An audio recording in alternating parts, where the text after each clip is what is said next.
I hope you know by this point, preparing for birth is very physical and it is also very mental. Having just one of those will only get you so far. It's a puzzle, it all works together, right? So, today we're going to talk about the best birth positions to help relax the pelvic floor because remember, the pelvic floor does not push your baby out, the uterus does that.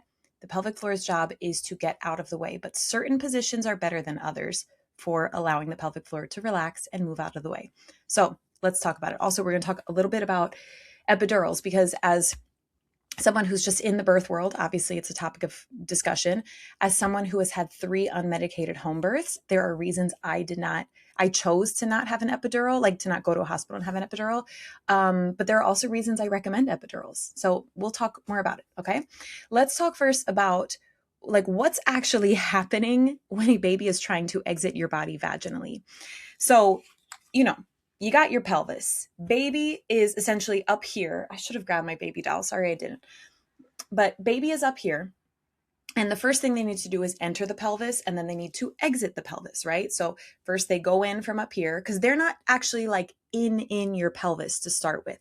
Because they're so big and your pelvis is, so small, baby's kind of floating around up here.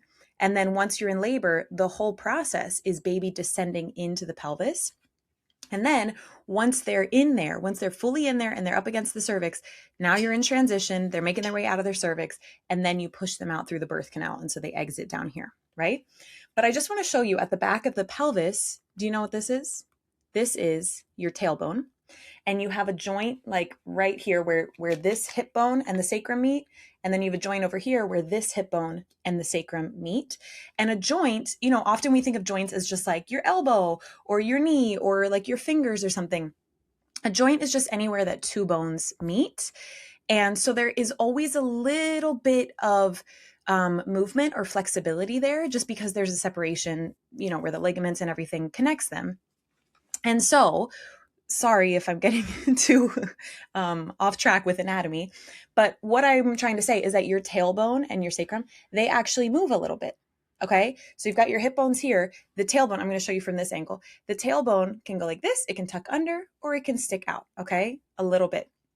And so when you are on your back and you have a bed underneath you, can the tailbone move? Not really, because there's something up against it.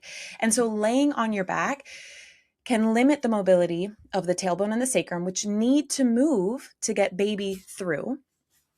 And they can even, laying on your back can even tilt the tailbone up a little bit, which is like it's narrowing the space that the baby has to pass through. So what we want to think of instead of laying on your back, unless for whatever reason that feels very natural to you, because everyone's body is different and our pelvises are all a little bit different, but like generally speaking, that's probably the worst position you could birth in. So what you want to do instead is think of positions where your sits bones. So when you sit down and you kind of like move your hips or like your butt cheeks out of the way a little bit and you feel a hard bone that you're sitting down on, we want those to be able to open and spread. So these are positions like in hands and knees, laying on your side with a peanut ball between your legs, doing something like a supported squat. Weirdly for me, and like with a squat bar, side note, if that's comfortable. Weirdly for me, I birth like sitting upright, like sitting on my butt, but my body is upright. It's very strange.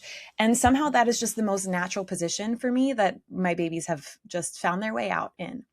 Now, let's talk about epidural a little bit, because while your goal might be to have an unmedicated birth, the reality is labor is very intense.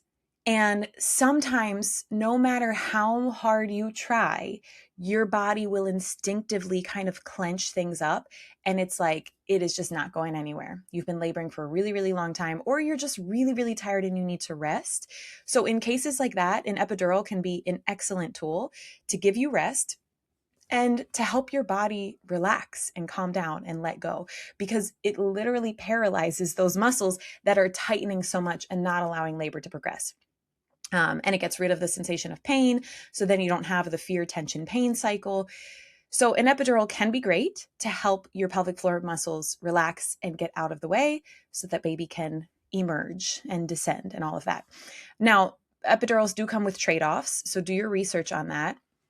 Obviously you have like reduced mobility, like your baby's born and you can't just like get up and walk around. Which, I mean, you might not want to do anyway, but like for a longer period than otherwise. So anyway, I'm sorry. I'm like thinking too many things at once.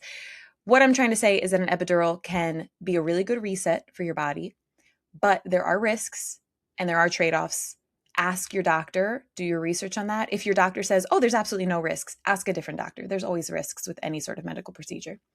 The last thing I want to say is to remember you can do anything for 60 seconds, and it's only like 60 seconds at a time if you're experiencing contractions, because there are pauses in between the contractions. So think during a contraction, move around, whatever that looks like for you. That might be sitting on a bed, literally like I'm doing now. This is literally where and how I labored for my third baby.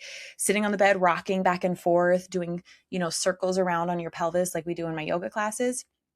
Or it could be getting up and walking around, because all of that helps to move around your pelvis a little bit and help baby like get down in there. Like think about it. If you're putting on a pair of jeans, do you lay flat on your back and you like don't move a muscle and you just slide the jeans up and button and zip them? I don't think so, right? We're all like, like we're really wiggling into them. It's kind of the same thing for getting a baby out. Like movement is an excellent tool for helping baby descend and finding their way essentially through your pelvis. And then between contractions, because there is that pause, rest, sit down, lay down, sit on the toilet. For my first baby, I sat on the toilet and leaned my head against the wall and fell asleep in between contractions. For my second, I laid on my bed and fell asleep between contractions. For my third, that labor was right when I woke up first thing in the morning. So I had energy. Highly recommend. It was so much better. So you have different positions to choose from. You have, this reminder that you need to keep moving. But no matter how good your positions are, if you get stuck in that cycle of fear, tension, and pain, it's not going to help. Doesn't matter what position you have, your labor is not going to progress. So let's talk about how to break that cycle and what to do when your brain starts fighting against your body. So go watch that video next, and I will see you there.